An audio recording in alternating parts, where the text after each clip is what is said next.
अस्सलाम वालेकुम नाज़रीन। तलाक के लिए सबसे ज़रूरी चीज़ है शादी, और जहाँ निकाह मुसलमान के लिए सुन्नत है, वहीं तलाक एक नहायत नापसंदीदा फ़ेल है। लेकिन शोबिस की दुनिया की तरफ देखें तो लगता है कि यहाँ शादी की ही इसलिए जाती है ताकि कुछ अरसे बाद तलाक दी जा सके। अभी हाल ही में ए आर रहमान और उनकी बेगम सायरा बानो के दरमियान 29 साल की शादी के बाद तलाक हो गई, यानी दोनों अलहदा हो गए। अब इस तलाक के बाद अफवाहों और इतलाआत ने जोर पकड़ लिया है, और कुछ का ये दावा है कि ए आर रहमान ने अपनी बीवी को तलाक अपनी एक गिटारिस्ट मोहिनी डे की वजह से दी है, जिसने भी इत्तेफाक से ए आर रहमान के तलाक के अगले ही दिन अपने शोहर से अलहदगी का ऐलान किया है। अब ए आर रहमान ने अपनी बीवी को मोहिनी डे की वजह से तलाक दी है, या फिर मोहिनी डे ने मौका अच्छा देखते हुए किस्मत आजमाने के लिए फटाफट अपने पुराने शोहर से अलहदगी इख्तियार कर ली। लेकिन अभी तक कोई हकीकत सामने नहीं आई, और ये अभी तक सिर्फ एक अफवाह ही कह सकती हैं। 19 नवंबर की शब ए आर रहमान की अहलिया सायरा बानो की वकील वंदना शाह की जानिब से ए आर रहमान और सायरा की अलहदगी के हवाले से एक बयान में कहा गया कि 29 साल की शादी के बाद सायरा ने अपने शोहर ए आर रहमान से अलहदगी का मुश्किल फैसला किया है। ये फैसला उनके ताल्लुकात में पेचीदगी के बायस किया गया है।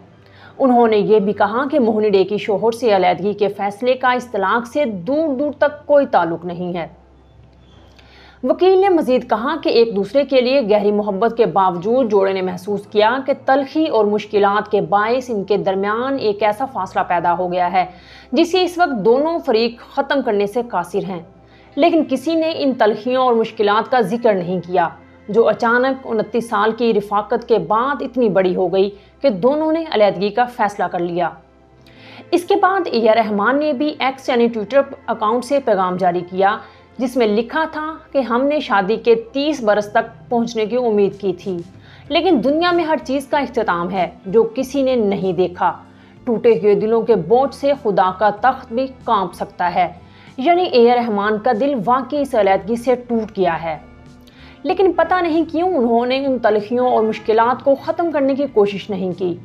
ए आर रहमान ने 12 मार्च 1995 को सायरा बानो से शादी की थी और जोड़े के 3 बच्चे हैं। लेकिन लोगों में इस वक्त सनसनी फैल गई जब ए आर रहमान और सायरा की अलहदगी के कुछ घंटे बाद ही ए आर रहमान के ग्रुप की गिटारिस्ट मोहिनी डे ने अपने शोहर से अलहदगी का ऐलान सोशल मीडिया पर किया। मोहिनी डे और उनके शोहर मार्क की जानिब से जारी मुश्तरका बयान में कहा गया कि बारी दिल के साथ मार्क और मैं ये ऐलान करते हैं कि हमने अलहदगी इख्तियार कर ली है। ये हमारा बाहमी फैसला है। हम अब भी अच्छे दोस्त रहेंगे। लो कर लो बात, यानी बॉस की तलाक हो गई तो टीम मेंबर ने भी बॉस की तकलीद करते हुए अपने शोहर को छोड़ दिया।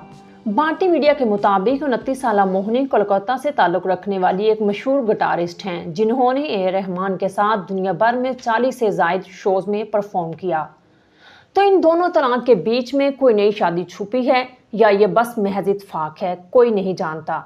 बहरहाल कुछ भी हो सकता है, लेकिन ना तो तलाक लेना कानूनी तौर पर गलत है और ना ही अगला निकाह करना इखलाकी गुनाह। दोनों ने जो भी किया और जो भी करेंगे यकीनन सोच समझ कर ही करेंगे। तो इसके साथ ही इजाज़त दीजिए। अल्लाह हाफिज़।